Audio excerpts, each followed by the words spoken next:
proyecto Adolecer CR y también es miembro fundador de la Asociación de Autolesiones de Costa Rica. Bienvenidas, colegas. Buenas tardes, muchísimas gracias. Hola, buenas tardes, gracias.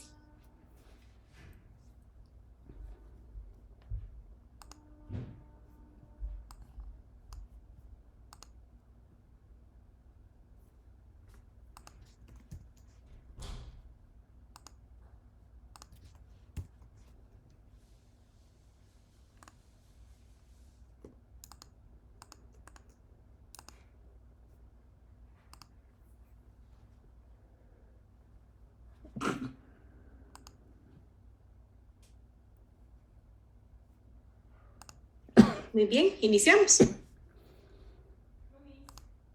Sí, perfecto, muy bien. Bueno, buenas tardes a toda la comunidad, buenas noches en realidad, a la comunidad y todas las personas que están interesadas en conocer más sobre el tema de las autolesiones, que como lo decían las compañeras, y vamos a desarrollarlo en dos partes. Yo voy a hablar un poquito como de generalidades, bueno, ¿por qué? ¿Cuál es la motivación detrás de la autolesión?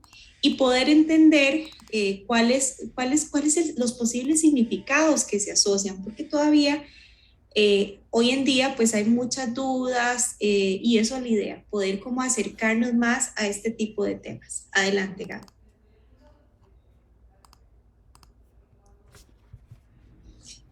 Bueno, si nosotros vemos esta imagen por acá, y pudiéramos como interactuar un poquito más en este espacio, pero bueno, sabemos que es un poco más magistral.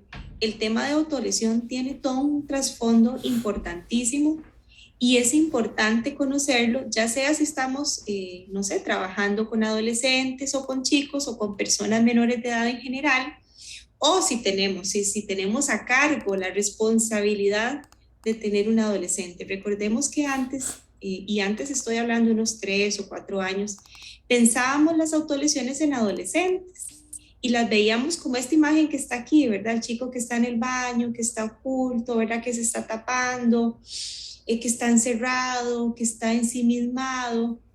Pero el detalle es que ahora vemos que la autolesión, vamos a ver como que la edad de inicio bajó, ¿verdad? Entonces ya no solamente lo vemos en adolescentes, sino que también lo vemos en niños. Y eso es muy importante y eso hay que tomarlo en consideración. También como para despertar ¿verdad? Nuestra mirada y poder hacer una lectura de lo que están pasando nuestros chicos en nuestra casa, en su interior y dentro del sistema educativo. Adelante.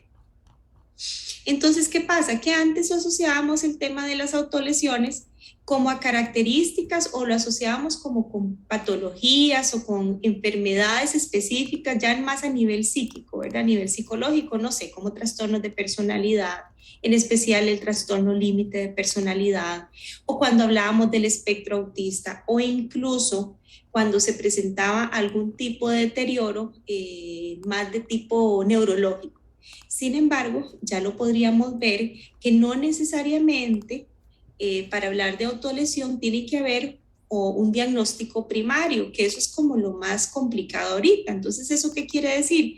Que bueno, que hay que entender, por eso el tema es como la comprensión de las autolesiones, cuál es la motivación y qué es lo que está detrás de esta conducta, que no necesariamente nos va a indicar una patología específica como las que están aquí, por mencionar algunas, sino que tiene que ver en la mayoría de los casos con conductas más de autorregulación, ¿verdad? De una mala gestión de las emociones y que al final de cuentas, en algunas ocasiones, porque recordemos que en lo que es el comportamiento humano, en lo que es la psicología, no podemos hablar de que a todos les ocurre lo mismo, sino que cada niño, cada adolescente va a tener una etiología, una causa distinta, pero sí, lo que tiene como componentes el tema de las autolesiones va a ser la parte, la dificultad para regular las emociones, la dificultad en la inteligencia emocional y otras áreas que vamos a ver más adelante. Puedes continuar. Entonces, algunas definiciones que a mí me parecen importantes como para poder entender, se habla que la autolesión es una mutilación deliberada, y la voy a leer textual, mutilación deliberada del cuerpo, no necesariamente, porque entonces muchas veces podríamos visualizar la autolesión vinculada a una conducta o a un gesto suicida, por eso hay que hacer una diferenciación importante, sino más bien se puede enfocar, que ahora vamos a hacer esa diferenciación más adelante, como una forma de manejar las emociones que parecen muy dolorosas para que puedan ser expresadas, pero para que puedan ser expresadas desde lo verbal.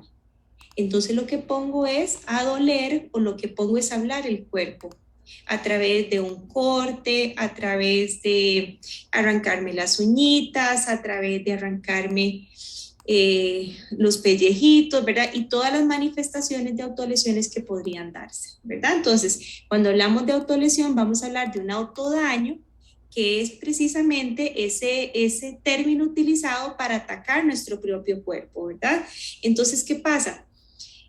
Que es una dificultad precisamente para poder poner en palabra, para poder hablar de lo que realmente estoy sintiendo y encuentro de alguna u otra manera, ya sea por una conducta social, que ya vamos a ver que también podría haber un fenómeno de imitación en ciertos rangos de edad, o también ya como más un fenómeno de dificultad para regular emociones y para identificar sentimientos y para poderlos expresar, porque recordemos que cuando hablamos de la expresión de emociones o de sentimientos suena muy fácil, pero no es tan sencillo, requiere como una serie de prerequisitos o ciertas habilidades que me permitan a mí expresar lo que siento, expresar lo que me molesta, lo que me duele, la dificultad que tengo, que no solamente podría ser psíquica, es decir, interna, un malestar, ansiedad o dificultades a nivel como de relaciones sociales, sino también podrían ser más externas, no sé, tengo dificultad de comunicación con mis padres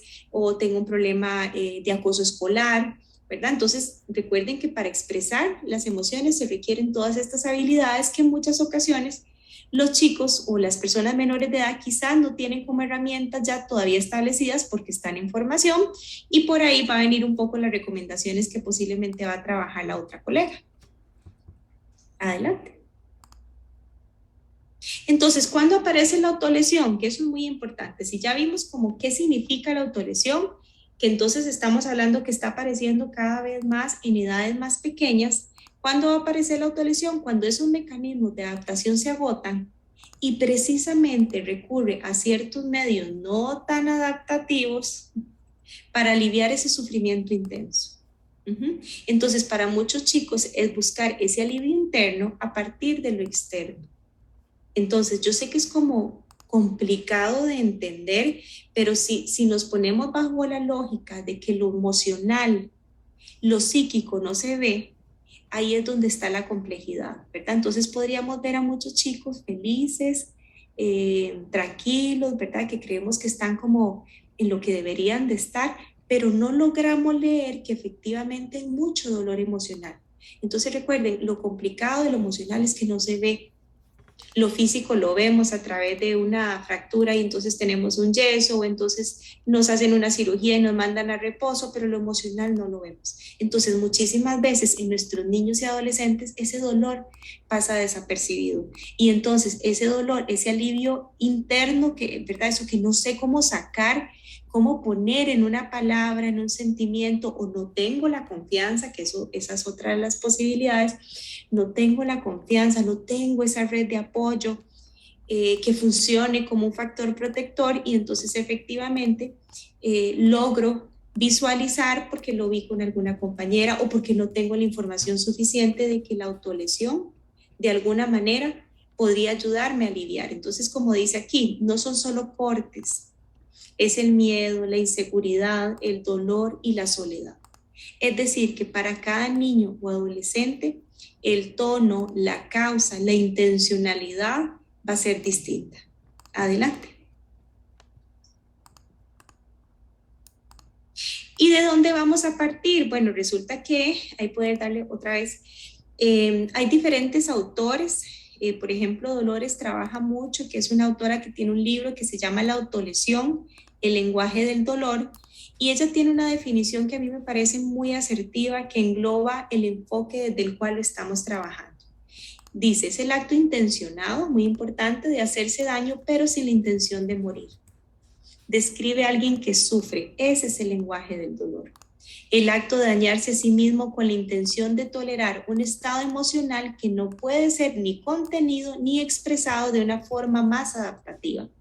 Porque entonces, por ejemplo, ahí los chicos me dicen, bueno, Melissa, pero es mi cuerpo, yo no estoy lastimando a nadie, ¿verdad? Entonces, ven como esa justificación, ¿verdad? De que entonces es una forma que yo estoy utilizando, que además es mi cuerpo y que además yo puedo controlar. Porque lo psíquico no se controla, el dolor emocional se regula, no necesariamente se controla. Entonces, la autolesión de una u otra manera me permite, o está la idea de que va a permitir satisfacer o de alguna manera aliviar ese dolor emocional. Entonces, muchas veces la autolesión, como dice aquí, no necesariamente la persona quiere morir, sino que lo que busca es la liberación de un dolor.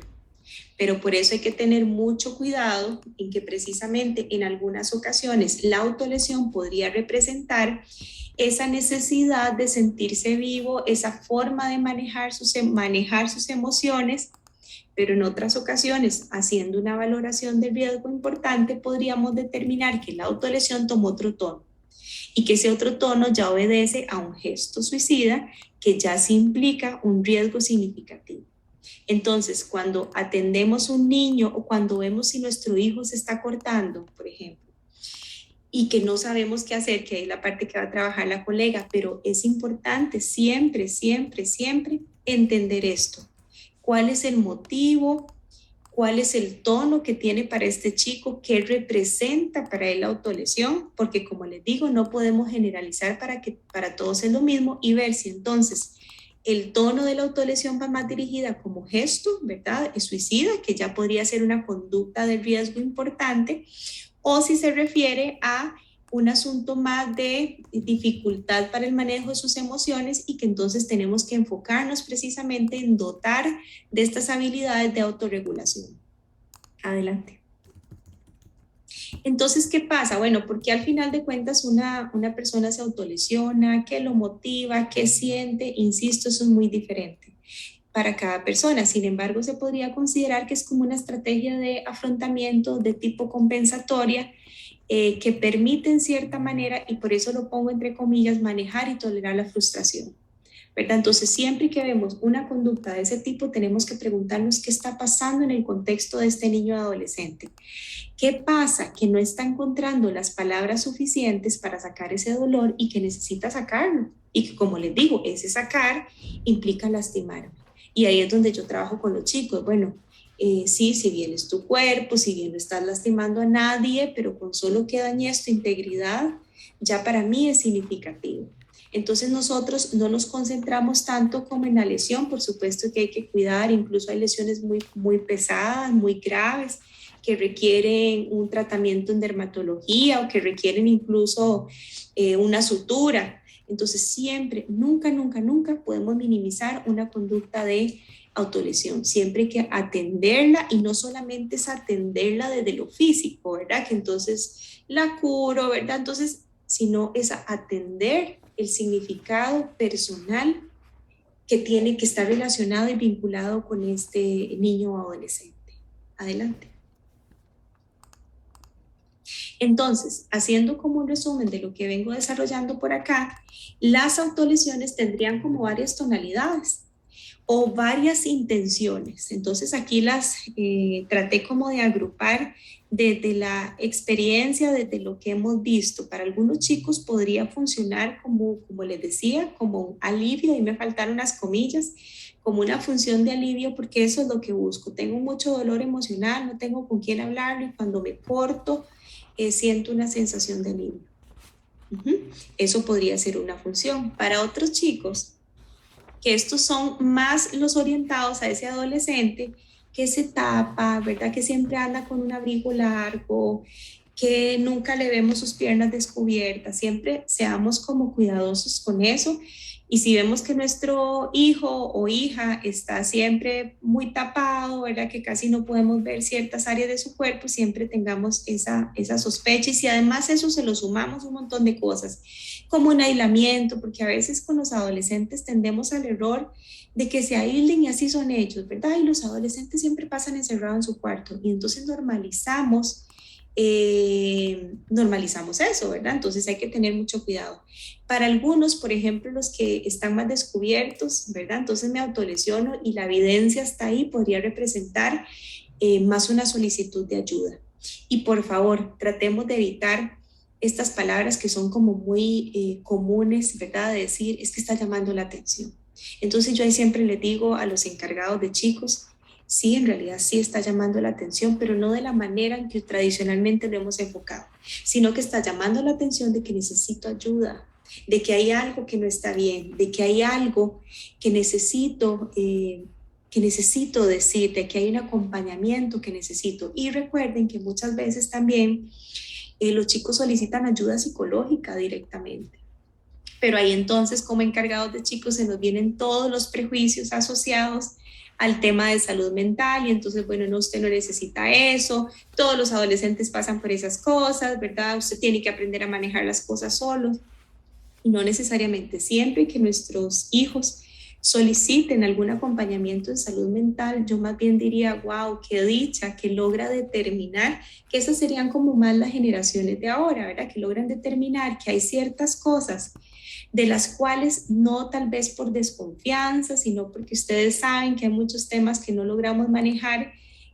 Pensemos en nuestra propia adolescencia, hay temas que nosotros no queríamos necesariamente abordar con nuestras figuras primarias y que lo que ocupamos es una guía. Entonces también trabajemos en eso, en todo lo que es el acceso al tema de salud mental y la importancia de que se acerquen a los servicios de salud. Eso es muy importante. Como les decía en otro momento, también está muy vinculado con esas ganas de vivir. Como les digo, para muchos les da una sensación de sentir algo porque tienen tanto dolor que llegan como una analgesia, ¿verdad? Entonces hay como un bloqueo a nivel afectivo y entonces precisamente no es que quiero morirme con esta conducta, sino más bien sentir algo de lo cual yo pueda controlar y que más que una autolesión, ¿verdad?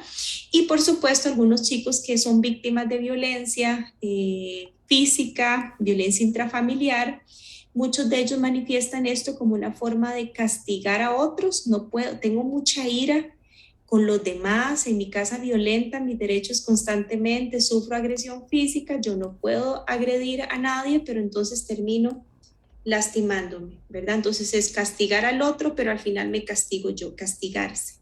Entonces también hay una correlación importante entre los chicos que sufren algún tipo de violencia o agresión física o emocional, como también detonantes de conductas de más autodestructivas o conductas de autolesiones también. Adelante.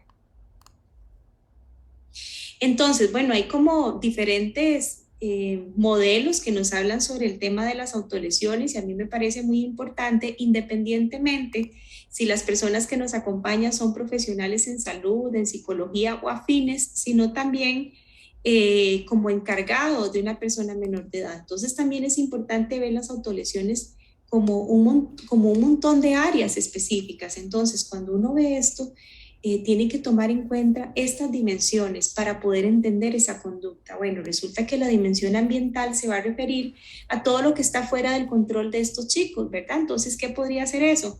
Las vivencias en el hogar, las situaciones familiares, qué está pasando en la comunidad, bueno, en qué comunidad me desenvuelvo, qué pasa con la relación y con la dinámica familiar. Mi hijo está teniendo un cambio en su estructura familiar, hay una separación en este momento, hay una situación de acoso que mi hijo está sufriendo en la escuela. Esa es la dimensión ambiental. Todo lo que tiene que ver con el contexto social o la interacción familiar, o sea, todo lo que está externo a mi hijo que podría estar afectando. Entonces, eso nos va dando como una noción de qué podría estar pasando. La dimensión biológica se refiere a todo lo que tenga que ver ya más a nivel incluso de algún padecimiento, o si hay antecedentes de depresión en la familia, o si hay antecedentes de alguna patología, más que ya pueda ser como de herencia incluso, o que podría haber una determinación más genética también. Entonces eso es importante tomarlo en consideración. La dimensión cognitiva, por supuesto que hay que entender esto, lo que les decía, que yo no podría decirles, ok, la autolesión significa esto, sino que en términos generales tiene que ver con el dolor psíquico, tiene que ver con la dificultad para expresar y poner en palabra mi dolor, el dolor emocional, lo no tangible y lo que no se ve. Pero para cada chico sería poder entender cuál es el tono y cuál es el significado. Y yo siempre les pregunto, mira, ¿y la última vez que te hiciste un corte, qué pasó antes? ¿Qué fue lo que pasó? Y entonces ahí trabajamos con esa dimensión cognitiva, es decir, ¿cuál es la interpretación que le doy? Es que nadie me entiende, Melissa, es que no me merezco estas cosas, es que no sé cómo manejar la ira, es que tengo mucha ira con mi papá, con mi mamá. Entonces, es la interpretación cognitiva de pensamientos asociados a la autolesión. Y por supuesto, la dimensión afectiva se refiere a ¿qué es lo que está buscando el chico? Bueno, está buscando disminuir tensión. ¿Qué es lo que pasa, verdad? ¿Cuál es la intencionalidad a nivel del proceso de regulación emocional? Y por supuesto, ¿cuál es la dimensión conductual? Bueno, ¿cuáles son las situaciones que preceden el acto, verdad? Como yo les digo a los chicos, bueno, ¿qué pasó antes? Hagamos una revisión. ¿Qué pasó después? Entonces algunos me decían, bueno, no, Melissa, yo me he hecho cremita, ¿verdad? Después de que me corto. Entonces, ¿qué pasa antes y qué pasa después? Nos dice mucho de la conducta de autolesión. Bueno, ya esto se los mencionaba, ¿verdad? No son solo cortes, son muchas cosas, el miedo, la inseguridad, el dolor y la soledad. Entonces, ¿qué pasa? Bueno, ¿cómo funciona en términos generales también la emoción expresada? Bueno, para algunos chicos pueden representar muchas cosas, ¿verdad? Podría ser una salida inmediata, una carga emocional muy difícil de manejar, ¿verdad? Como les decía, este adolescente que me dice, yo no daño nada.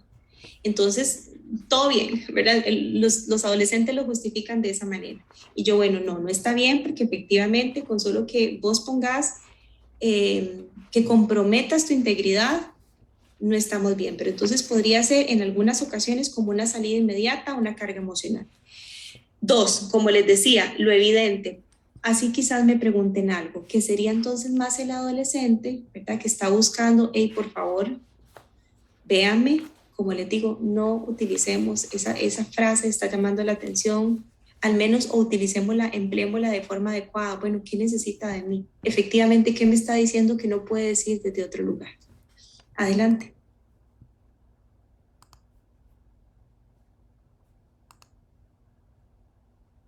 ¿Puedes pasar todas esas de una vez? Entonces, ¿qué pasa? Bueno, para muchos la autolesión también podría ser, como les decía, conlleva el alivio. ¿Por qué? Porque verbalizar y compartir requiere muchas habilidades y destrezas. ¿Y qué pasa? Si nosotros no le hemos dado a nuestros hijos esas habilidades y destrezas de comunicación, de expresión de emociones, pues obviamente se les va a dificultar muchísimo más. Para muchos es como hacer un corte, ¿verdad? Al dolor, al sufrimiento, a los pensamientos obsesivos, a lo que me atormenta. Evidentemente va a ser más sencillo, por decirlo de alguna manera, tolerar el dolor físico que el emocional, ¿verdad? Claramente es más complejo, el dolor físico, te duele la cabeza, te tomas algo, tienes una molestia, es más fácil de controlar, y en eso estamos de acuerdo, pero lo psíquico no, ni con tratamiento, la psicoterapia requiere su tiempo, en fin, es muy complejo lo afectivo, ¿verdad? Y requiere tiempo. A veces la gente me dice, ¿cómo hago para quitarme este dolor? ¿Y cómo hago para sentirme mejor? Bueno, es que es un proceso, ¿verdad? Como les decía, el dolor físico es tangible, es palpable, se puede ver, se puede tratar, pero el dolor emocional es muy difícil de regular. Entonces, ¿qué pasa con lo emocional? Que requiere llorar, ¿verdad? Que requiere expresar, que requiere hablar. Muchos adolescentes recuerden que pues estamos en un contexto donde hay mucha información en crianza, ¿verdad? Hay mucha información al alcance, pero al final de cuentas pues muchos chicos se sienten muy solos, ¿verdad? Hay mucho compromiso en salud mental, no solamente por pandemia, sino desde antes, ¿verdad? Hay mucho compromiso, no hay diálogo, no hay escucha. Recordemos esto de que podemos estar rodeados de cantidad de personas, pero de igual manera sentirnos solos. Entonces también tenemos que garantizar que nuestros hijos no solamente van a requerir el techo, la estructura, sino que requiere mucho, mucho, mucho afecto, muchos límites también, ¿verdad? Porque el afecto desmedido tampoco va a ser sano, pero que ocupa mucho de nosotros, ¿verdad? Precisamente de ese amoldar sentimientos de que la casa represente esa zona segura, pero ya sabemos que a veces la casa no representa una zona segura. Y pensemos también en los chicos que tuvieron situaciones donde la escuela, el colegio era su zona segura y con la pandemia se quitó su zona segura y estaban en casa, ¿verdad? Entonces, pensemos en eso. Hay muchos chicos que tuvieron una situación vulnerada a nivel físico, a nivel emocional, o como les digo, se minimiza mucho el sentir del adolescente, especialmente en encasillar lo que así son, y entonces en ese así son no atendemos sus necesidades emocionales. Adelante. Bueno, entonces, ¿qué pasa? Como les decía, bueno, al final tiene que ver con todas estas necesidades que no están cubiertas, una necesidad de expresar lo que sienten, que ocupan la necesidad de sentirse vivo de alguna manera a través del corte, buscar una salida o algún escape. No puedo controlar situaciones externas, pero sí puedo controlar lo que yo hago con mi cuerpo, ¿verdad? Entonces, todos estos mecanismos que ya expliqué anteriormente están en juego en el tema de autolesiones. Adelante. Ahora, muy interesante, ¿cuáles emociones están asociadas directamente? ¿Qué emociones principalmente? Bueno, ahí podemos vincular emociones y sentimientos, pero bueno, ¿qué emociones podríamos ver? Vemos mucha ira, como les decía, hay mucho enojo contenido. Estoy molesto por alguna situación, estoy sufriendo una situación específica, tengo mucha ira, no la puedo sacar de una forma sana, entonces traslado ese enojo hacia mi cuerpo. Por supuesto que después hay mucha culpa, por eso es que ahorita vamos a ver un poco el ciclo que está en juego en el tema de autolesión y cómo también está en juego el control, porque como les digo, hay muchas cosas que no puedo controlar.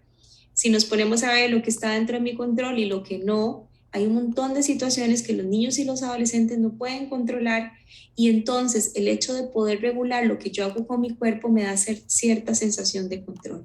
Que entonces, ¿qué tenemos que trabajar a nivel psicoterapéutico? Bueno, las emociones que están vinculadas al tema de autolesión, dentro de ellos la ira, la culpa, el control, y determinar a través de aquellas dimensiones que les hablaba que está en juego lo biológico, lo social, lo cognitivo, ¿verdad? ¿Qué es lo que está en juego? Y si tenemos a cargo chicos, sería pensarlo desde otro lugar. Bueno, entonces, ¿qué pasa? ¿Qué cambios he tenido en mi casa? Lo he visto que ha tenido un cambio paulatino y significativo en su forma de vestir, y no me refiero a modas y a tendencias, porque a veces nos preguntan, Melissa, ¿y si mi hijo viste de negro, qué significa?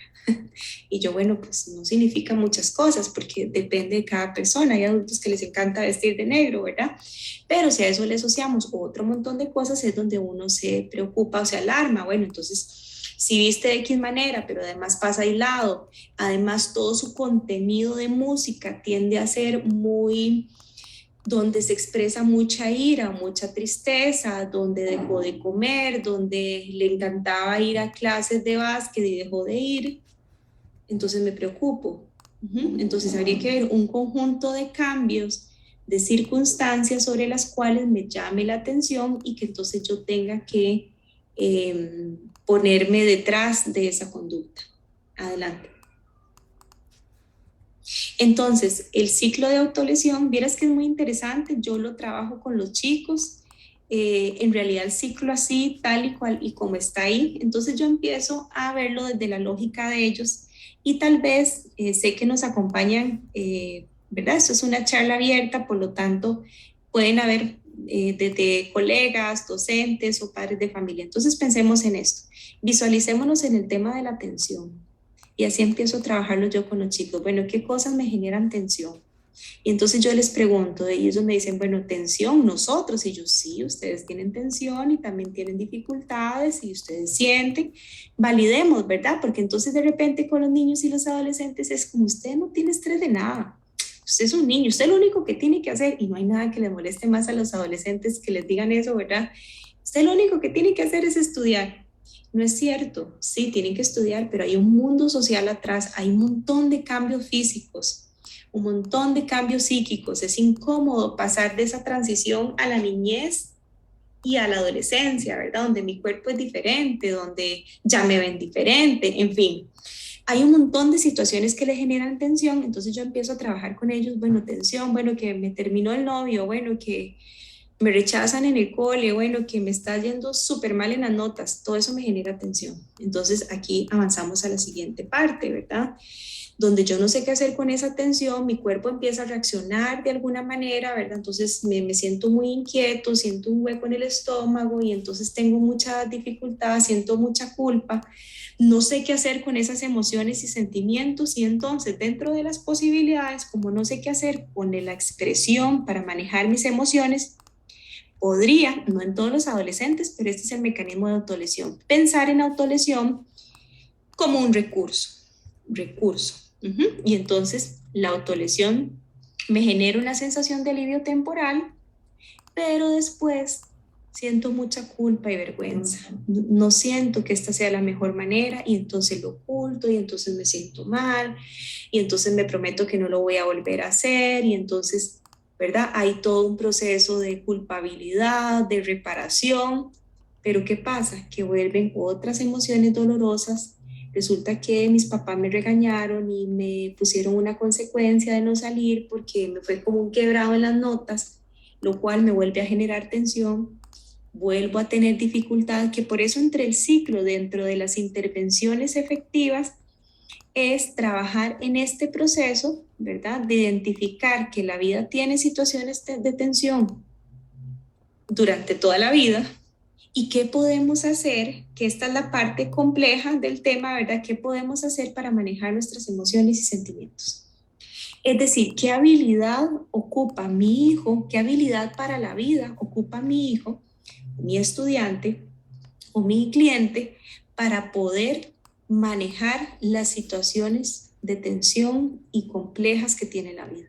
Y entonces empezamos a trabajar el reconocimiento de las emociones, como les decía, esa cosa, me decía un adolescente, es que Melissa, cuando yo me asusto, ¿verdad? Entonces siento como un hueco en el estómago y a veces no puedo ni respirar y se me seca la garganta y yo, bueno, qué dicha que estás identificando eso porque esas son las reacciones de su cuerpo que le están diciendo que algo no está bien y que es momento de hacer algo en ese instante, es decir, le damos herramientas en ese instante para que la autolesión no sea la solución, ¿verdad? De hecho, en algún momento desarrollé un taller que se llamaba así, la autolesión no es la solución. Entonces ese era como el lema, ¿verdad? Entonces ellos me decían, pero entonces, ¿qué hago? Bueno, ¿qué hay que hacer? Hay un montón de cosas, pero primero eso, era ver cuáles eran las causas, qué era lo que me estaba generando tensión, qué dificultades tengo, con quién cuento, es que no cuento con nadie, si yo llego y hablo en la casa, todo el mundo me regaña, bueno, entonces tenemos que activar otras redes y otros factores protectores, ¿verdad? Entonces, cada área de las que está aquí se puede trabajar. Y como les digo, a nivel de casa, pues, ¿qué podríamos hacer? Pues indagar, porque, bueno, ya eso lo va a manejar Gaby, no me voy a adelantar, pero cómo manejar cuando nos damos cuenta que nuestros hijos se están autolesionando. Regañamos, corremos al hospital, ¿qué hacemos? ¿Verdad? Pero bueno, en términos generales, este es como el fenómeno que suele darse por lo general en el ciclo de la autolesión. Y bueno, yo creo que esto es súper interesante, podríamos hacer un debate de esto. ¿Será una conducta individual o social? ¿Verdad? Entonces recordemos que hay diferentes maneras, vamos a ver, de las cuales nuestro cuerpo habla mucho de nosotros, ¿verdad? Desde los piercing, los tatuajes, algunas personas me decían, Melissa, y los piercing, los tatuajes, ¿serán una forma de autolesión? Pues no necesariamente, ¿verdad? Por eso caso a caso, pero no necesariamente.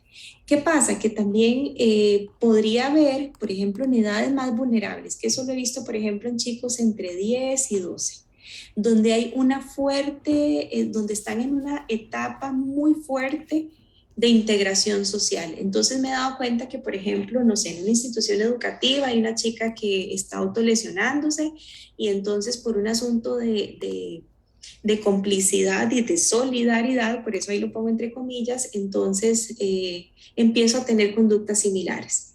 Y ahí yo lo trabajo con los chicos. Bueno, mira, si realmente vos querés ayudar a un amigo, hay cosas que no podemos cubrir. Y dentro de eso es todo lo que implique un daño a mi integridad, porque entonces se secretean, ¿verdad? Es que yo no voy a hablar de que mi amiga se autolesiona porque si no se va a enojar conmigo. Y yo, bueno, busquemos la manera en que le expliquemos que hay cosas que no podemos guardar como secreto, porque hay cosas que hay que hablarlas con un adulto de confianza, ya sea dentro de lo inmediato, ya sea dentro de la red de apoyo del sistema educativo, o ya sea dentro de la familia, o ya sea que le tengo confianza a una tía, o le tengo confianza a mi mamá, ¿verdad? Pero entonces sí es importante saber que por lo general es un fenómeno individual que tiene que ver con todo lo que ya vimos, pero que en algunas ocasiones donde en algunas chicos con cierta personalidad o ciertas tendencias donde para ellos sea muy importante la aprobación social, la integración, donde haya más vulnerabilidad en esas áreas, entonces siempre hay que ponerle atención.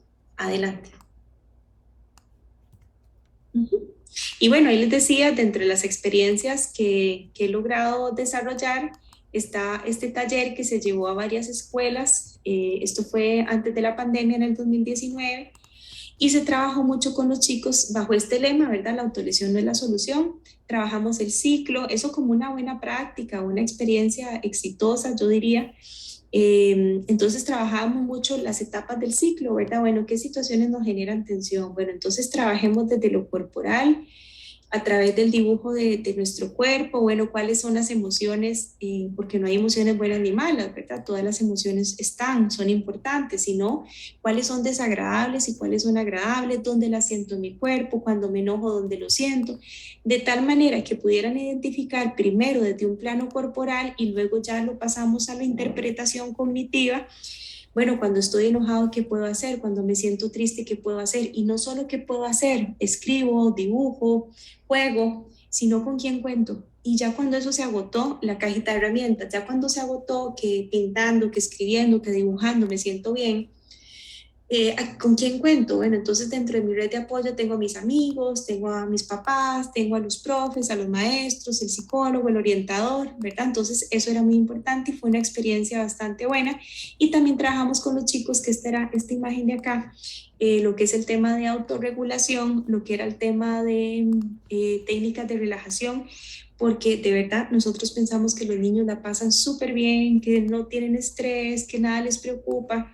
Y lo cierto es que recuerden que nuestros chicos cargan mucho del sistema familiar y muchas veces están muy cargados de cosas que no deberían de estar, y efectivamente pues eso afecta su cotidianidad. ¿Sí?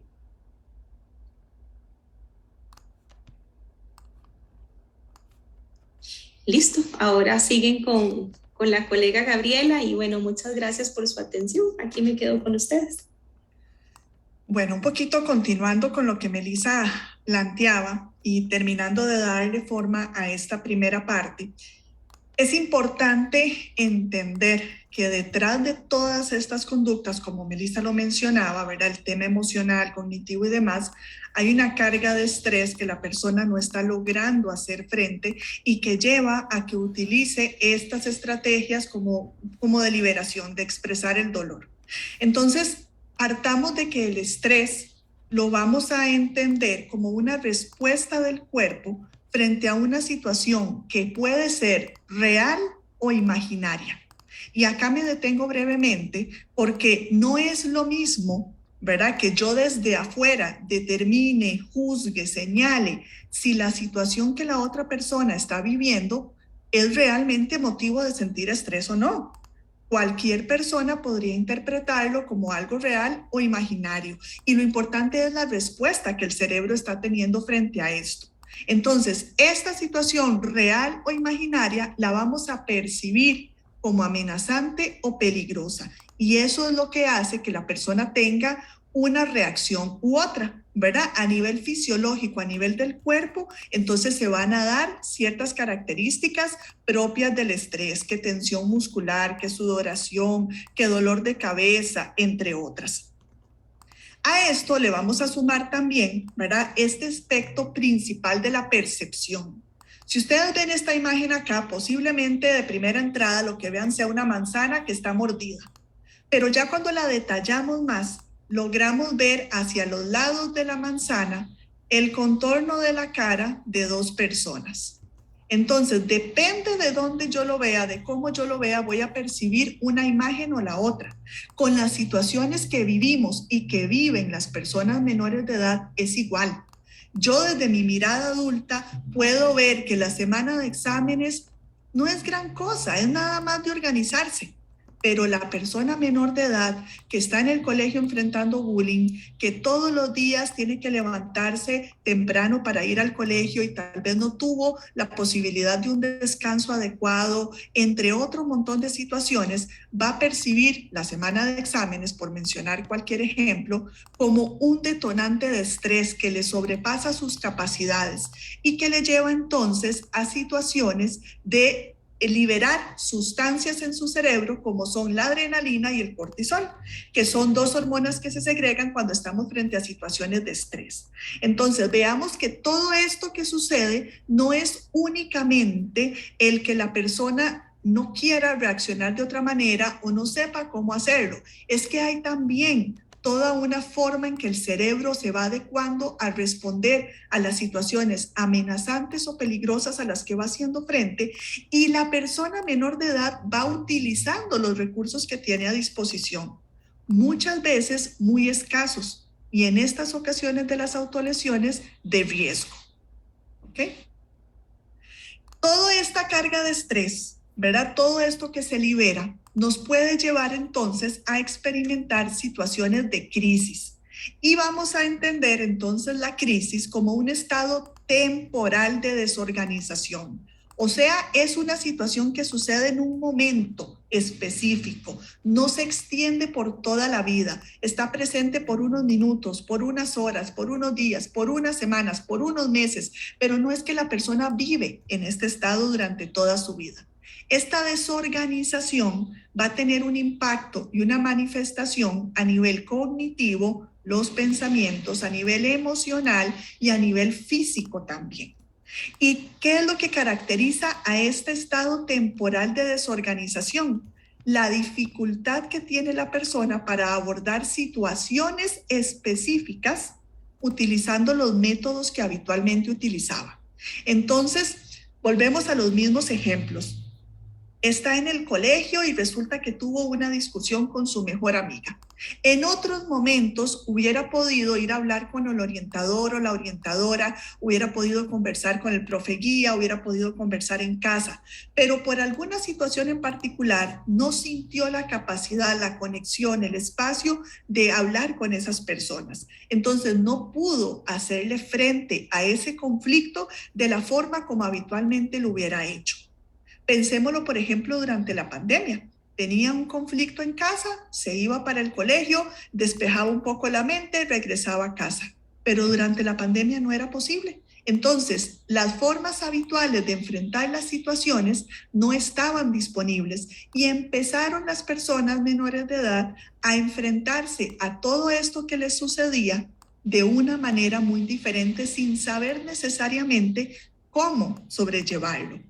¿Por qué? Porque no siempre tenemos a nuestro alcance desde la casa o desde los centros educativos espacios de educación emocional que permitan ir aprendiendo, primero, qué son las emociones, diferente de los sentimientos. Segundo, cuáles son, ¿verdad? Lo primero es cómo las siento yo, cómo las llamo. Luego, cuáles son, cuáles existen, qué puede suceder en una situación de desesperación, en una situación de tristeza. ¿Cómo voy a reaccionar cuando estoy enfrentando un momento específico? ¿Qué puedo llegar a sentir? Para poder tener como un mapa, ¿verdad? Como una ruta un poquito más clara de, ok, si yo estoy pasando por un duelo, me puedo sentir enojada, me puedo sentir triste, me puedo sentir confundida, puedo tener explosiones emocionales a diferencia de otros momentos en que tendría más capacidad de hablar. Si tenemos ese mapa o esa ruta clara, voy a poder hacerle frente de una manera diferente, así no sé qué esperar. Y me va a sobrepasar esta situación que estoy enfrentando. Y ya entrando específicamente en lo que son estrategias de acompañamiento. Vamos entonces a partir de algunas generales, ¿verdad? Primero, ¿Cuáles son mis expectativas? ¿Cuáles son las expectativas que yo como persona adulta tengo frente a los retos que enfrentan niños, niñas y adolescentes en estos estados emocionales? Mi expectativa es que pueda llegar y hablarme porque yo estoy disponible para escuchar. Mi expectativa es que utilice otras formas. Es que ¿por qué tiene que dañarse a sí mismo? Mi expectativa es, ¿verdad? Entonces, plantearme primero cuáles son mis expectativas. No porque se vayan a cumplir, sino para saber de dónde estoy partiendo, cuál es la mirada que estoy colocando. Si yo estoy esperando que se acerque a buscarme para contarme que no la está pasando bien, pero este chico o esta chica está interpretando, está percibiendo por diferentes motivos que yo no tengo apertura para conversar, que no estoy disponible, que puede ser que no me interese lo que le está sucediendo, porque tal vez se lo he dicho directamente o he hecho comentarios acerca de otras personas que, como se dice popularmente, ¿verdad? Se le habló a Juan, pero entendió Pedro. Entonces, yo hice algún comentario de, ay, ve a esos chiquillos, ¿cómo se les ocurre que por una tontera como esta van a comportarse así? Pero resulta que mi hijo, mi hija está pasando por una tontera, entre comillas, ¿verdad? Como esa que yo mencioné, y entonces va a decir, bueno, si así habla de las otras personas, ¿por qué le va a parecer importante lo que yo estoy pasando también, ¿verdad? Entonces, siempre es importante primero vernos. ¿Qué tengo yo que estoy esperando que puedo también ofrecer? ¿Ok? Y preguntarnos, ¿siempre veo lo que realmente sucede? Es así. Yo siempre me estoy dando cuenta de qué es lo que está sucediendo de fondo. Y veámoslo con la imagen que hay acá. Si ustedes detallan la imagen, se van a dar cuenta que es un sismógrafo, ¿verdad? Que es lo que se utiliza para medir la intensidad, etcétera, de los sismos. Hay sismos que son catalogados terremotos por la intensidad y por el daño que provocan en las personas o en las estructuras físicas. Esos todos y todas nos damos cuenta. Si yo estoy en la casa y hay un terremoto, yo me voy a dar cuenta. Hay otros sismos que son de menor intensidad, pero que también son fácilmente perceptibles a las personas. No todas las personas lo sienten, porque tal vez hay quien anda en el carro y no se dio cuenta que tembló, pero otra persona que estaba sentada en la silla de la oficina, entonces sí se dio cuenta que tembló. Pero hay otros sismos que las personas no percibimos, pero que los sismógrafos sí detectan. Entonces, ¿a qué me refiero con esto? Que ver el terremoto, ¿verdad? Ver las lesiones es muy fácil para la persona porque está viendo lo que ya quedó después del evento. Pero yo necesito entender que ese evento puede estar teniendo o puede haber tenido otros que hayan pasado frente a mí y que yo no me haya percatado, o me haya percatado, pero no les di tanta importancia, y otros que ni siquiera me di cuenta, porque sucedieron ajenos a mi mirada, ajenos a mi capacidad de comprendimiento. Los chicos y las chicas están en una etapa y en una generación totalmente diferente a la nuestra. Entonces, también por esta brecha generacional, podríamos llegar a tener dificultades para comprender lo que viven, lo que sienten y la interacción que tienen. Siempre veo lo que realmente sucede. Entonces, además de cuáles son mis expectativas, voy a buscar a ver qué es lo que yo estoy observando acerca de la autolesión. Y acá esta famosa imagen que yo normalmente utilizo también como para conversar de todos estos temas y retomando lo mencionado anteriormente, ¿verdad? Yo veo algo, yo veo que entra a la casa y tira la puerta. Ok, esa es la conducta observable. Pero esa conducta observable tiene aquí abajo un montón de situaciones que están llevando a que eso suceda. Tuvo una pelea, se le descargó el celular y estaba en lo mejor de la conversación, pidió un permiso y no se le dio el permiso, no sé. Las hormonas por la etapa del desarrollo en la que se encuentra andan haciendo ahí un poquito de loco. O sea, hay muchas situaciones aquí de fondo, en esta parte que no vemos fácilmente, que están alimentando que esta conducta observable se dé. Entonces, si yo me quedo solamente con la conducta observable, vean todo lo que me pierdo, ¿verdad? Si yo me quedo solamente con esto, Vean todo lo que me pierdo. Me estoy perdiendo toda esta parte de acá abajo. Y lo que realmente necesito, como está indicado acá en el dibujo, es poder hacer como un buceo emocional, poder profundizar más allá de la conducta observable para identificar cuáles son esas situaciones que están llevando a que esa conducta se sostenga. Pero además de ese buceo emocional, voy también a hacer lo que es una traducción emocional. ¿Qué es entonces una traducción emocional? El poder especificar, ¿verdad? Ok, esto que sucedió, lo que quiso decir fue, lo que quiso hacer. Entonces, vuelvo al ejemplo de tirar la puerta. Tiró la puerta, ok, tiró la puerta porque estaba enojado o enojada. Tiró la puerta porque tenía una carga de emociones muy alta y necesitaba descargarla de alguna manera. O tiró la puerta, como decimos popularmente, por mala crianza, ¿verdad? Que si dijéramos que es por mala crianza, de alguna forma nos estamos pues echando encima esa responsabilidad. Pero si yo detallo en esas necesidades y detallo en hacer la traducción de lo que esa conducta observable está tratando de manifestar, voy a poder no solo tener más información para comprender el evento, sino que además me va a permitir acercarme a este chico o chica de una forma más genuina, de una forma más empática y por ende desarrollar lo que más adelante vamos a ver que se llama conexión emocional. Porque para que puedan confiar en mí, yo necesito tener un camino trazado. Y ese camino no es solamente decirle, usted puede venir a hablar conmigo de lo que necesite. Porque a veces lo que yo digo no es correspondiente con lo que yo hago. Yo le digo, usted puede hablar conmigo de lo que necesite, pero resulta que estamos en la cena y sale un tema, no sé, tal vez de diversidad sexual, y yo me lanzo con un comentario totalmente despectivo, ¿verdad? Entonces, este chico o chica va a sentir como que no puedo hablar de lo que necesite, ¿verdad? Puedo hablar de lo que esté bien para mi mamá o mi papá, de lo que esté bien para la persona adulta que me acompaña, pero necesito siempre revisar que lo que digo y lo que hago sea congruente para que el mensaje sea claro, ¿ok? Melissa planteó algunas de estas observaciones que hay que realizar cuando estamos hablando o explorando acerca de las autolesiones. Entonces aquí retomo un poquito, ¿verdad? Situaciones detonantes. ¿Qué son situaciones detonantes? Bueno, lo que para cada persona eso signifique. Para mí una situación detonante puede ser una carga excesiva de trabajo en el colegio. Pero para otra persona, una situación detonante pudiera ser el no sentirse popular, por ejemplo. O para otra persona, una situación detonante puede ser los conflictos en casa, las peleas en casa.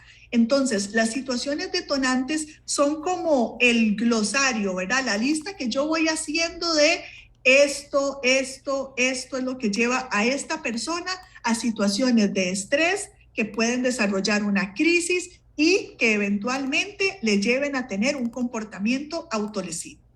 ¿Qué más necesito observar? Necesito observar cambios en las conductas. ¿Qué tipo de cambios en las conductas? Bueno, por ejemplo, en la forma como se comporta con otras personas o consigo mismo, igual como lo ponemos acá, cambios en los hábitos, ¿verdad? Si esa persona sigue pendiente de sí misma, en el aseo, en la higiene, en la imagen, ¿verdad? Si se peina o ya no quiere peinarse, si se lava los dientes o ya no quiere lavarse los dientes.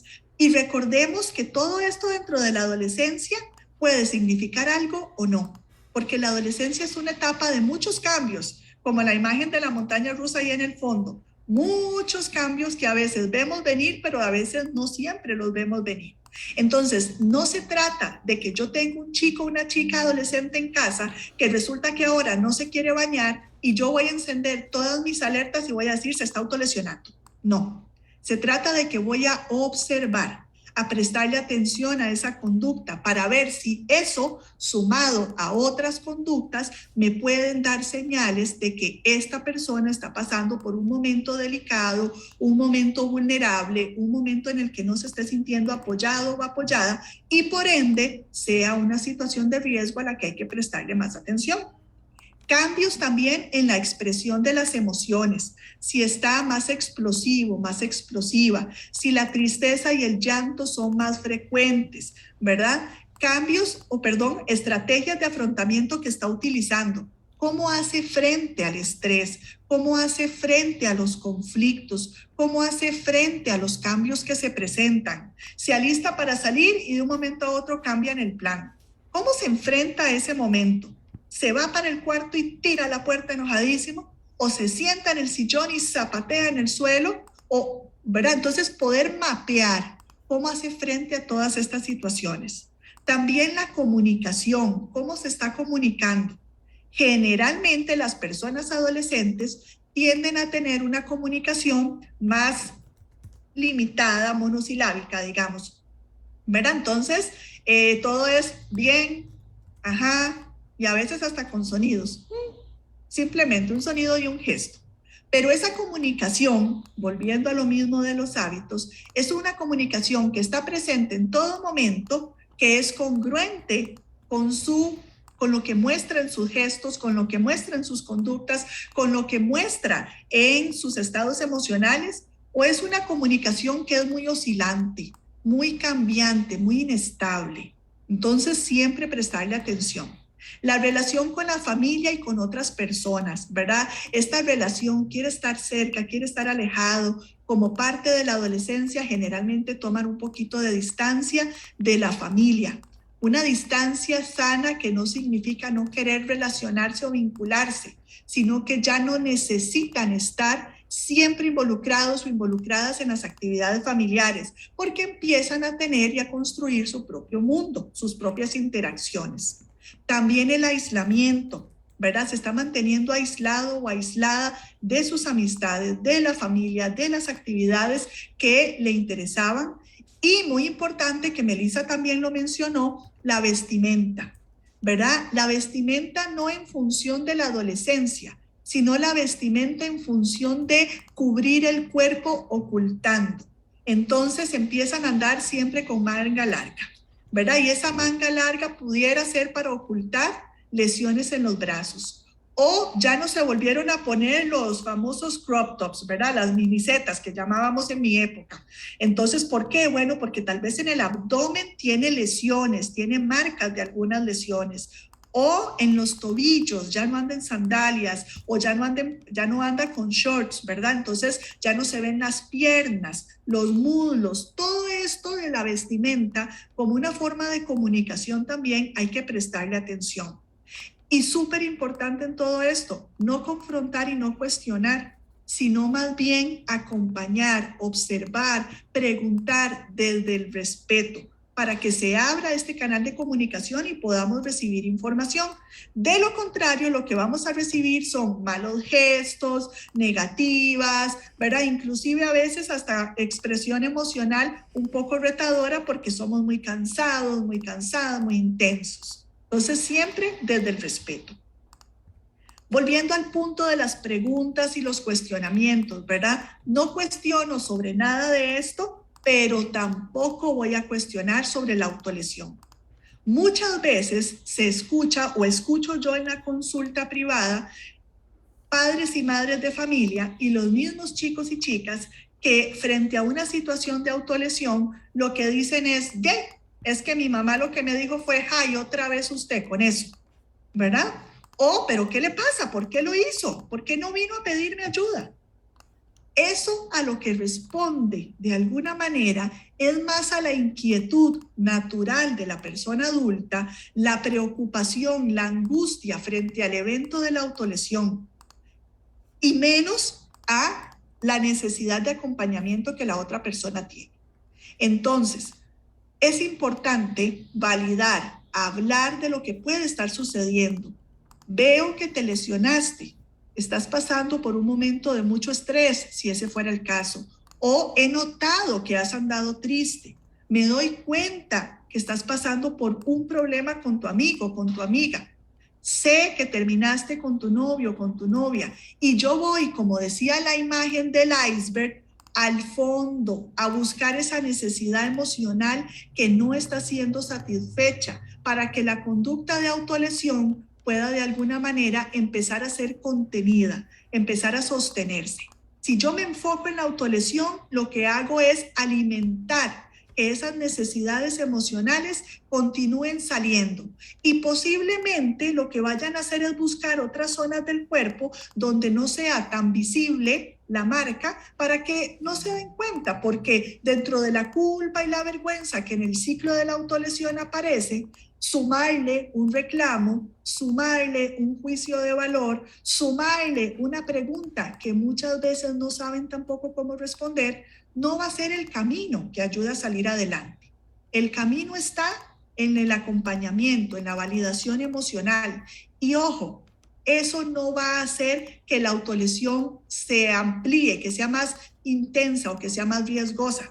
Porque a veces creemos que validar, que es hablar de las emociones, permitir que las emociones estén presentes, a veces creemos que eso podría ser como una alcahuetería y que entonces, no, pues lo que va a hacer es seguir haciendo la conducta de autolesión. No, es como abrir un taponcito para que todo lo que estaba, el agua que estaba acumulada, empiece a irse.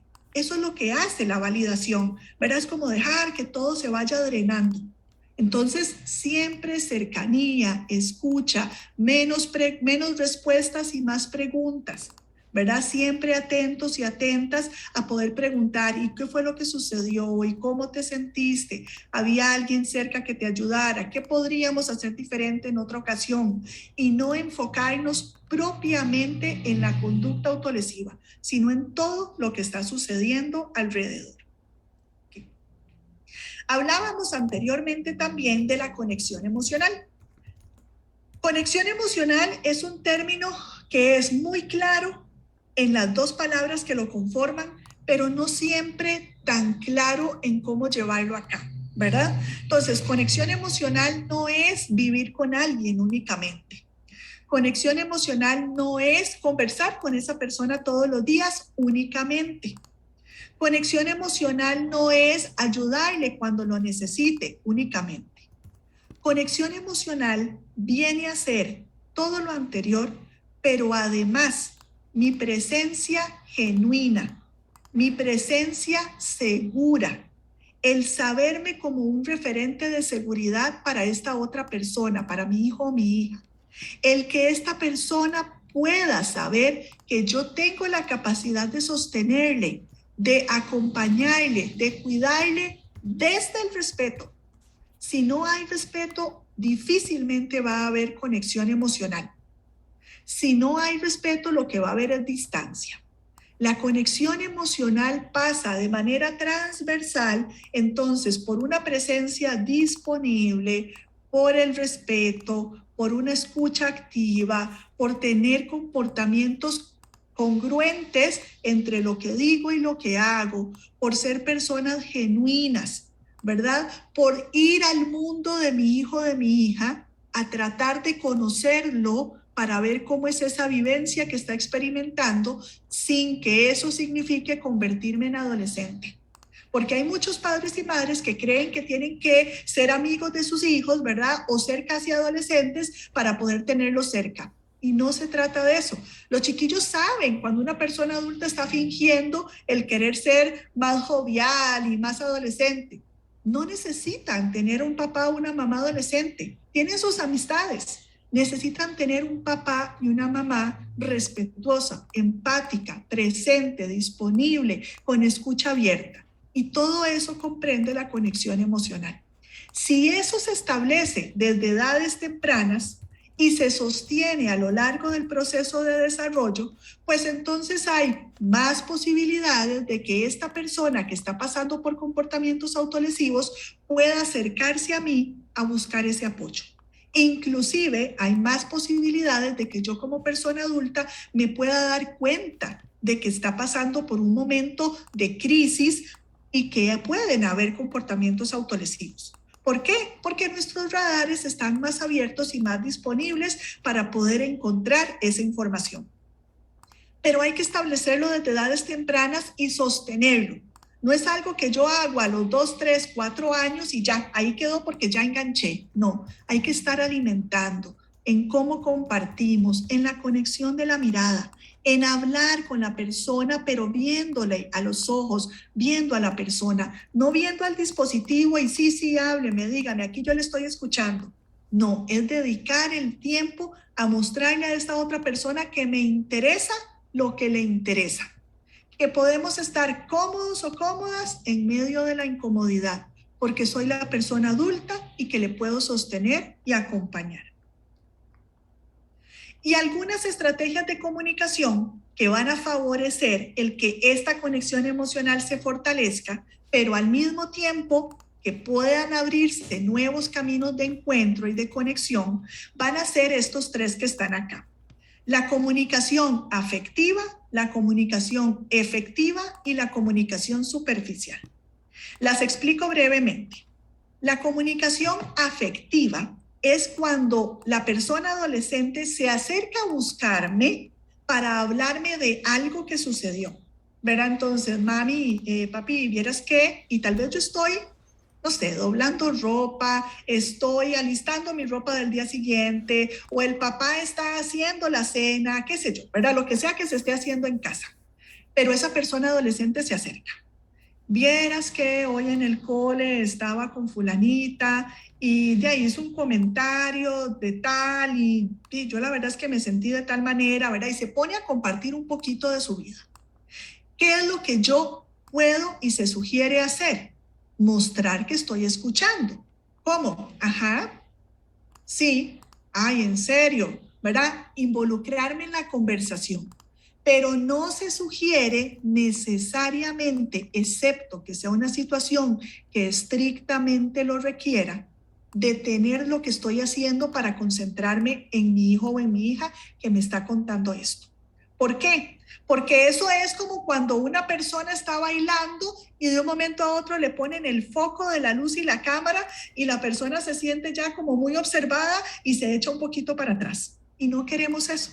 Queremos que la comunicación se mantenga abierta. Entonces yo puedo volver a ver, con mi cuerpo puedo mostrar que estoy conectada con la conversación, con mis gestos. Ay, en serio, contame más. ¿Y cómo fue? Y no puede ser, ¿verdad? Muestro interés y abro como puertitas para que la comunicación fluya. Eso sucede en algunas ocasiones y porque el chico o la chica llega a buscarme. Esa es la comunicación afectiva. En ese momento de la comunicación afectiva, yo no corrijo, yo no cuestiono. Yo escucho. Luego está lo que se llama la comunicación efectiva. La comunicación efectiva es cuando soy yo, la persona adulta, que me acerco a buscar a mi hijo o a mi hija. Esa comunicación tiene que ser muy estratégica. Tiene que ser puntual, tiene que ser concisa, tiene que ser breve y no necesariamente anunciada, ¿verdad? Entonces yo voy y le recojo al colegio o llego a la casa después del trabajo y nos encontramos. No necesariamente le voy a decir, Gabriela, venga porque vamos a conversar, porque ya desde ahí todo mal, ¿verdad? Ya desde ahí uno levanta las defensas, las resistencias y todo. Sino que más bien me puedo acercar, ¿verdad? Saludar, etcétera, crear un ambiente ameno, y hacer un comentario como, mira, es que con eso que vos me mencionaste ayer de tu amiga, yo me quedé como dándole vueltas y estaba pensando y ya comento lo que necesito comentar, ¿verdad?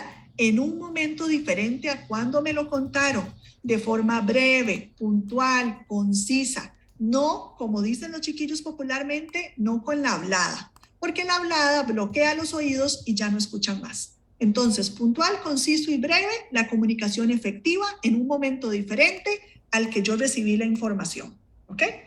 Y la última, que es de todas, diría yo, la más importante, es la comunicación superficial. La comunicación superficial es la que hablamos de lo que sea, de cualquier tema que sea de interés para ambas partes o de interés para mi hijo o mi hija.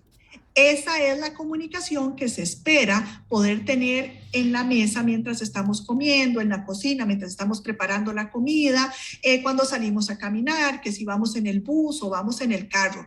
Es una conversación tal cual lo dice el nombre, superficial. Hablamos de las noticias, hablamos de la moda, hablamos de lo que sea. ¿Por qué? Porque esa comunicación es la que mantiene el canal abierto para que se pueda dar la comunicación afectiva y la comunicación efectiva. Si yo me concentro en no hablar de los temas que para mi hijo o mi hija son importantes, entonces no le estoy mostrando mi interés en lo que le interesa. Y recuerden que dijimos, mis palabras tienen que ser congruentes con mis actos. Entonces, si yo le digo, claro que a mí me interesa todo lo tuyo, pero yo no tengo ni idea de cómo se llama su cantante favorito, los chiquillos son muy chispas y eso se van a percatar y van a decir, no, pues mi mamá o mi papá dice que se interesa, pero pues, no sabe nada de mí, ¿verdad? Entonces, la comunicación superficial desde temas de interés que permitan mantener el canal de comunicación abierto. Opa, me pasó.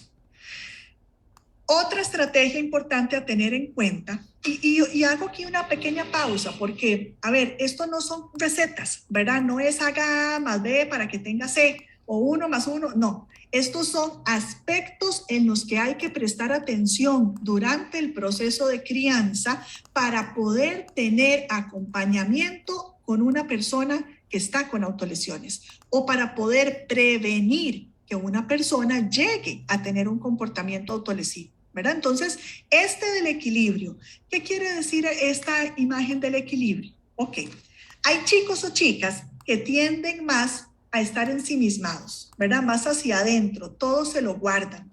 Por lo tanto, lo que necesitan es un acompañamiento más para poner afuera. Hay otros chicos y chicas que más bien todo lo sueltan y tienen conductas tal vez más impulsivas. Por lo tanto, necesitan más aprender a frenarse, aprender a hacer pausa.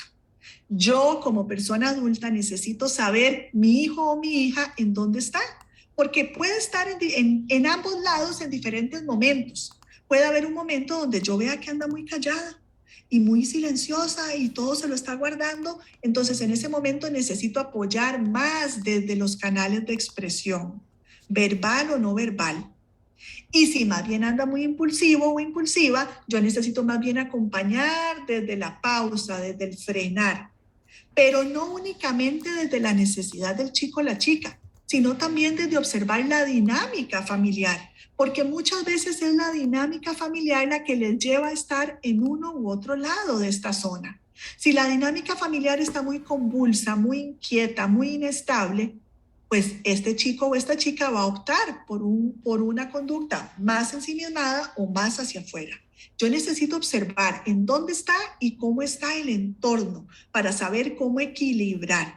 ¿Equilibrar para qué? Para que ni se trague todo lo que le pasa, ni tampoco que todo lo ponga afuera de manera impulsiva. Entonces busco este equilibrio. Pero también, además de la dinámica, el entorno, y de dónde está mi hijo o mi hija, también cómo soy yo. Yo soy una persona que hablo de mis emociones. En casa se habla de las emociones. O sea, en casa podemos decir, ay, vieras que estoy tan triste, ¿verdad? Y se me nota la tristeza. O yo soy de las que no me permito que mi hijo o mi hija me vea triste, o me vea enojada, o me vea avergonzada, porque no, yo no puedo mostrarlo. ¿Verdad? Mostrar las emociones no es signo de debilidad, ni mucho menos. Es más bien una fortaleza que las personas podemos desarrollar para expresar, para comunicarnos, y una necesidad que los chicos y las chicas tienen para en este mundo tan retador en el que están creciendo, poder transitar, poder comunicarse. Y con esto, el fortalecimiento interno, ¿verdad? El fortalecimiento interno desde la autoestima, desde el autoconocimiento, desde la aceptación, ¿verdad? Desde los valores, por ejemplo, desde la capacidad de resiliencia, o sea, de cómo le hago frente a los retos de la vida. Eso también se enseña, pero también se aprende desde la dinámica. Recordemos que en la crianza los hijos y las hijas aprenden más de lo que observan que de lo que decimos. Y retomando el punto anterior, yo soy de las que expreso mis emociones. Yo soy de las que hago comentarios positivos acerca de mí misma, o soy de las que digo, ay no, ni se le ocurra subir esa foto porque salí terrible, horrible, vea qué panza, vea qué ojeras, vea qué, ¿verdad? Entonces, si yo hago esos comentarios acerca de mí, pues mi hijo, mi hija los va a aprender también y va a empezar a verse con una mirada mucho más crítica y menos compasiva, ¿verdad? Menos amorosa, sino más de juzgarse. Entonces, el fortalecimiento interno hay que acompañarlo a que suceda, pero también hay que mostrarlo desde nuestra propia vivencia. Y para ir también finalizando y abrir un espacio para preguntas, tenemos también que trabajar desde el espacio educativo, desde los procesos de terapia y desde casa en el fortalecimiento de habilidades sociales como recursos de protección para que los chicos y las chicas puedan hacer frente a los retos, puedan tener herramientas de cómo hacer frente a cada uno de los retos que se les van presentando.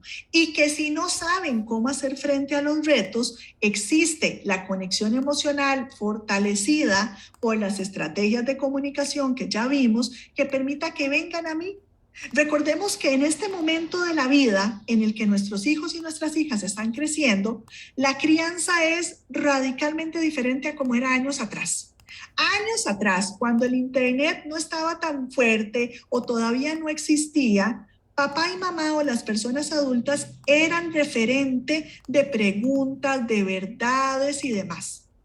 En este momento, una persona menor de edad no necesita ir a preguntarle algo a mamá y papá porque lo encuentra en internet, ¿verdad? Entonces, no necesariamente es el mismo rol que la persona adulta tiene en la crianza. Y el rol se convierte en algo más retador porque ya no soy quien jalo la carreta, sino que soy quien acompaña el camino. Y muchas veces eso implica revisar también nuestra estructura de crianza, ¿verdad? Mis estilos de crianza. Yo me siento disminuida, retada, dejada de lado por eso, o entiendo que mi papel en este momento es sumamente importante porque voy a estar acompañando, voy a estar supervisando, voy a estar viendo desde otro lugar lo que sucede. No soy yo la que tengo que tener toda la información, yo soy la que tengo que ir guiando esa información, porque ellos y ellas la tienen accesible, pero no necesariamente saben discriminar entre qué sí y qué no. No saben elegir entre qué sí y qué no. Entonces, todas estas habilidades también es importante que en los espacios educativos puedan desarrollarse de manera transversalizada, o sea, como ejes en todas las áreas curriculares, que en los espacios de terapia pues también podamos explorar a ver cómo se desempeña la persona en cada una de estas habilidades y que en casa podamos también revisar cómo me desempeño yo para poder acompañar a que mi hijo o mi hija se desempeñe cada vez de una mejor manera.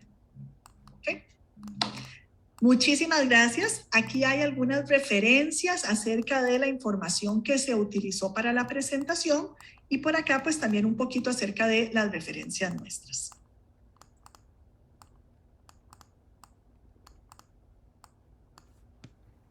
Muchas gracias, Gabriela.